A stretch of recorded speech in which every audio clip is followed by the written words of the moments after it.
Рибарот, смокот, ртот, конјот и лисицата. Чита Александар Станојков. Цел ден што врлал еден рибар мрежата во една река и ниту една риба не беше ватил.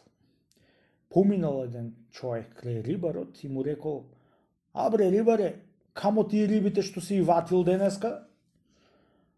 "Море не прашај пријателе, оти цел ден кај се мачив и ниту едно рибче не сум ватил", му рекол рибарот. "Ја, ај на ти од мене еден грош и врлија мрежата во вода да што ќе ватиш за мене да бидат."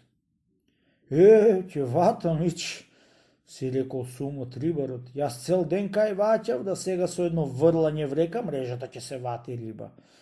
Ја чекај да му го земам грошот да барем со него денеска да бидам." "И дај го грошот бе пријателе", му рекол рибарот, "дали сакаш да ја врлам мрежата да се видиш късметот." Извел човекот грошот и му го дал на рибарот. Врлил рибарот мрежата и кога ја истргал, мислејќи рибарот оти риби се беа ватиле на според тежината, беше се ватило едно ѓумче со мур лисано. Бидејќи на негов късмет беше се ватило ѓумчето, му го дал на човекот рибарот. Го зел човекот в раце ѓумчето и си мислил оти ќе биде полно со пари.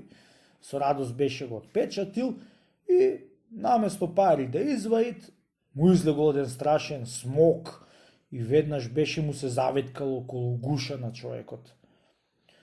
"Бре човече, што сакаш сега, да те удам али да те изеам?" му рекол смокот. "Аман бре брате смоку", беше му рекол човекот, "зашто да ме удаиш или да ме јадиш?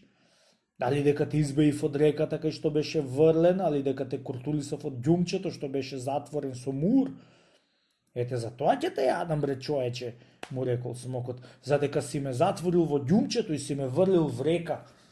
О, Господ да ме убие и да ме порази, ако сум те затворил јас во ѓумчето", му рекол човекот.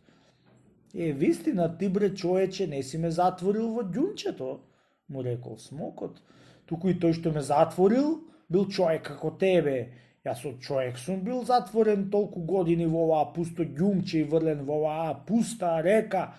Да, јас ако те удам или изеам, пак на човек ќе си вратам и ќе му платам. На ова згора што има да речеш?" "Аман бре брате смоку", му рекол човекот, "суди ме да после јадиме оти на судот рака сечат и пак не болит." Лели сакаш да се судиме?" му рекол смокот. "Оди да видиме кај кого да се судиме." Тргна да оди човекот на суд, оди и на патот ти еден рт крастав, кај си седел под еден трн и се чешал од крастата што ја имал. "Еве на ртов да се пресудиме бе брате смоку", му рекол човекот, "и да не пресуди." "Многу арно", му рекол смокот, "прашај го и нека не пресуди." "Слушај бе брату рту, што ќе ти кажам за да не пресудиш право, како што рекол Господ." "Кажи си што ќе си кажиш човече", му рекол ртот, "и доколку ми сечи умот, ќе ве пресудам.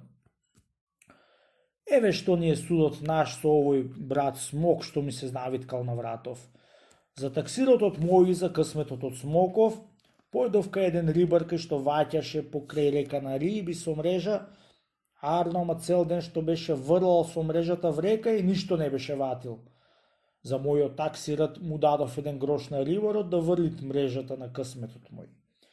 Ја врли мрежата рибарот и го изваде ова ѓумче што го имам в раце. Кога го зедов в раце, гледа муров удрен озгора. Јас тогаш си реков оти може да има пари внатре, изваив ножот и го отпечатив мурот и наместо пари да истурам, изледе братов смоков, наместо добро да ми стори и некој бакшиш да ми дајт, ми се загуши и сака да ме јадит, али да ме давит. Наместо добро што му сторив, сака зло да ми стори, чунки друг некој човек го затворил и на мене сака да се истуши, демек не може на магарето да маат, ќе маат на самарот. Те молам бре брате рту на ова згора, кажи дали имат право смоков да ме јади и да ме давит." "Што велиш ти смоку?" го прашал ртот на ова што го кажува човекот. Така е како тој што велит? Така е бре рту, така.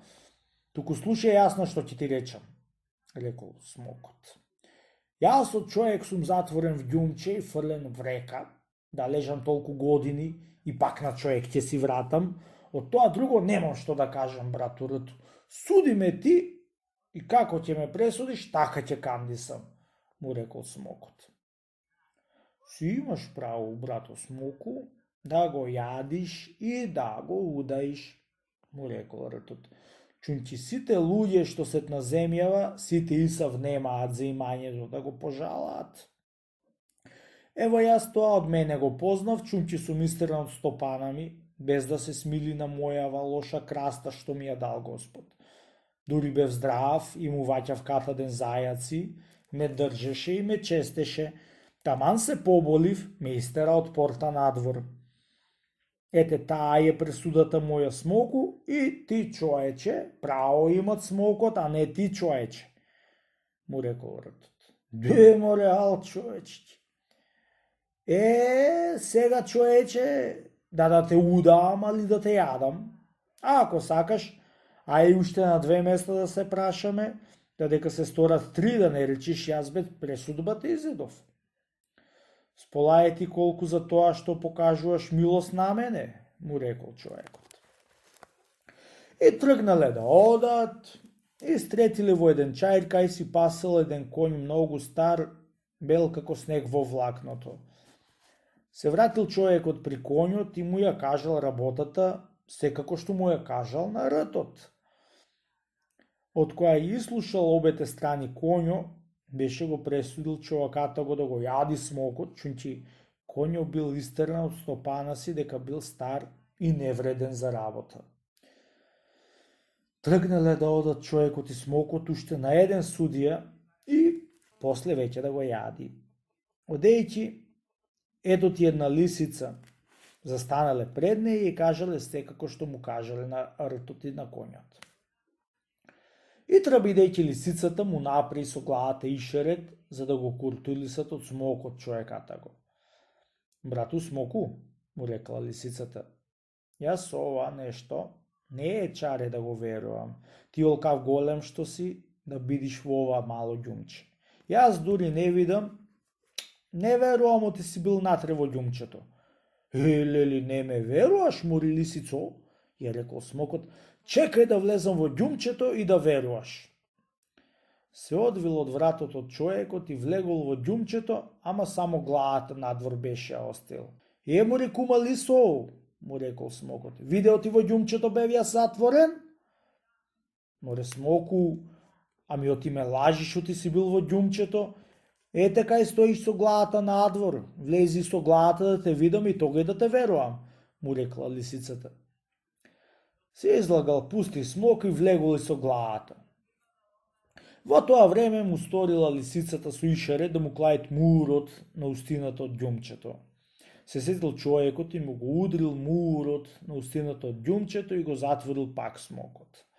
Со голема радост ја прегрнал човекот лисицата, ја целивал сите 4 нози и со голем плач Бог да проштал за животот што му го избавил од страшниот смок што беше му се завикал околу гуша за да го јадит и да го давит.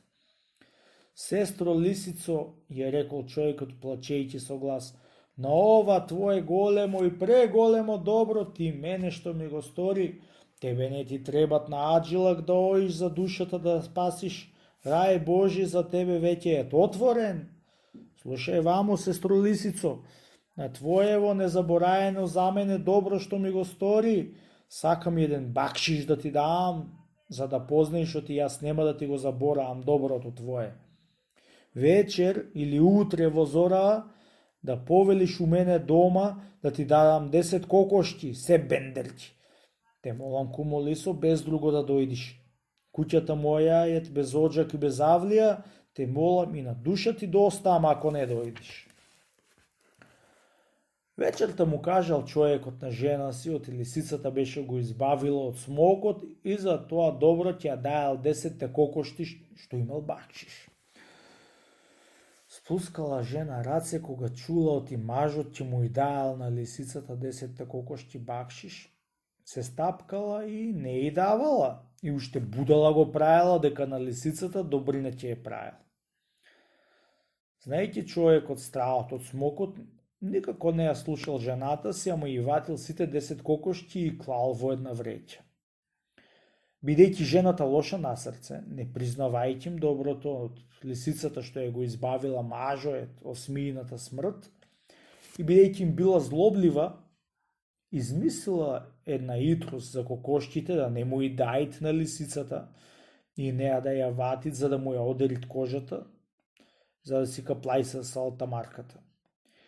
И изваила кокошките од вреќа и вместо кокошки беше ја клала една кучка што ја имала, за која ќе дојдела лисицата да ја изеит. И за вистина така се сторило. Во зората рано дошла сирота лиса за да си земит таксаниот бакшиш од мажоти. Со голема радост, мажот ја пречекал лисицата и без да знае отие во вреќата кучката, ја одврзал вреќата за да му и дајт кокошките на лисицата. Искочила лошата кучка и ја грабнала лисицата за гуша, та на часот беше ја удајала. Кога беше видел мажот тоа зло што беше сторил, без да го знаете, тој на чудо беше останал и укруп беше му паднало на срцето и зло за добро да вратит на лисицата што му избави животта негоа.